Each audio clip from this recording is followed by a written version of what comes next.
नमस्कार, जय जिनेंद्र दोस्तों। मैं ललित सराओगी वहाँ जिंदगी की इस ऐतिहासिक एपिसोड की श्रृंखला में आप सबका स्वागत करता हूं। और हमारी टीम वहाँ जिंदगी की टीम आ गई है असम के गुवाहाटी में। और आज गुवाहाटी में एक ऐसे व्यक्ति से मैं आपका परिचय कराऊंगा जिन्होंने डायबिटिक फूड सर्जन के रूप में एक ख्याति अर्जित की है। ऐसे ऐसे काम किए हैं जिससे उनका नाम आज नॉर्थ ईस्ट में एक सम्मान के साथ देखा जाता है। और मेरे साथ हैं इस समय डॉक्टर सुधीर जैन।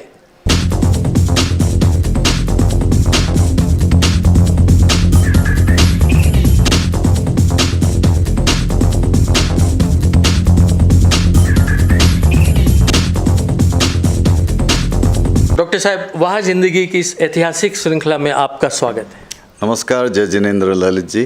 डॉक्टर साहब, जैसा कि मैंने आपके बारे में इतनी ख्याति सुनी, तो आप क्या करते हैं? मैं बेसिकली हम लोगों का काम हो गया कि जो डायबिटिक पेशेंट में जो संक्रमण हो जाता है, सेप्टिक हो जाते हैं पाँव में, गैंग्रीन हो जाते हैं, और जो किताबों में लिखा जाता है काट देने चाहिए, उन पाँव को हम लोग बचाते हैं।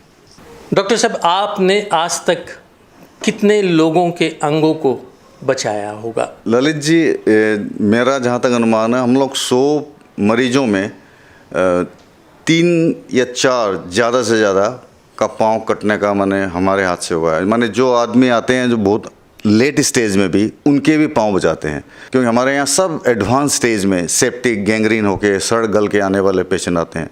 इसका मतलब ये संख्या तो हजारों को पार कर गई होगी। 20 साल हो गए मुझे। रोज़ाना 25 से 30-40 मरीजों का हम लोग देख रेख करते हैं, ऑपरेशन करते हैं, मलहम पट्टी करते हैं, तो अनुमान लगा सकते हैं कि ये लाख के लगभग पहुंचने वाली होगी।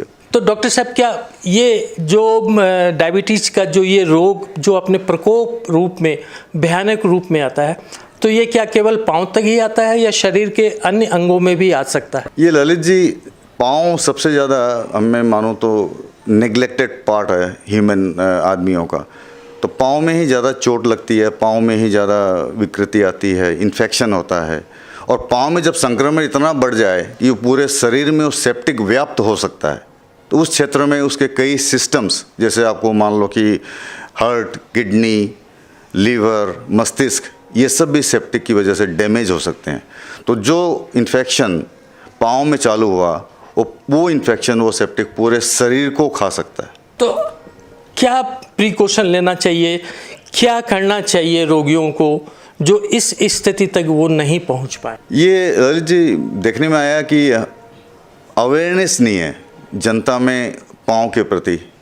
पाँव डायबिटिक पेशेंट में सुन्न हो जाता है, अज्ञान हो जाता है, तो उसमें चोट वगैरह लगना या जूते से कट जाना, गजाल चुभ जाना, इवन मैंने देखा है कि चूहे और तिलचट्टे खा जाते हैं, उनका भी उनको मालूम नहीं होता।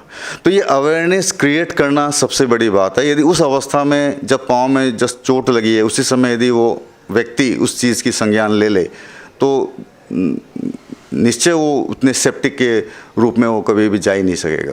डॉक्टर साहब, आप इतना बड़ा अभियान छेड़े हुए हैं, इतने बड़े बड़े आप काम कर रहे हैं, तो क्या आपने इस अभियान को कोई नाम दे रखा है? ललित जी, इसमें कई अभियान में कई इसके पार्ट या अंग हैं।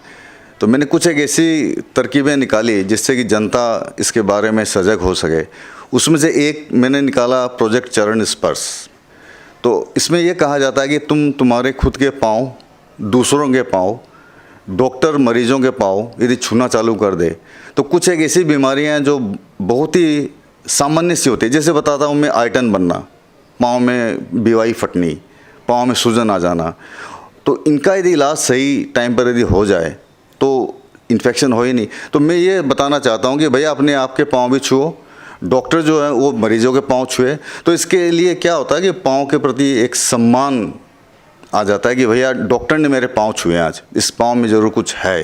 डॉक्टर साहब, आप इस ऐतिहासिक श्रृंखला का एक हिस्सा बने, आपको बहुत बहुत धन्यवाद। धन्यवाद ललित जी, मैं धन्यवाद आपका भी रहूँगा और ये वह जिंदगी का भी रहूँगा। ये जो जैन, जो हमारे समाज में व्यक्ति हैं जो कुछ अद्भुत काम कर रहे हैं और जिन्होंने दूसरों की ज़िंदगी में वाह भरी है, मैं ये नहीं कहता कि सिर्फ पैसा कमाने से ही आदमी बड़ा बनता है। दूसरों को दूसरों की ज़िंदगी में वाह भरने का जो काम करते हैं, और उन व्यक्तियों का जो आपने ये एपिसोड चालू किया, मैं आपका कहूँ कि तहे दिल से मैं शुक्रिया अदा करूँगा। और मैं चाहूँगा कि ललित जी आप और आगे बढ़ें, इसी श्रृंखला को और आगे ले जाएं, और जैन से संबंधित जितने भी हमारे अच्छे काम हो रहे हैं हर तरह के, उसको आप प्रकाश में लाएं। मैं आपका बहुत बहुत आभारी हूँ और धन्यवाद देता हूँ।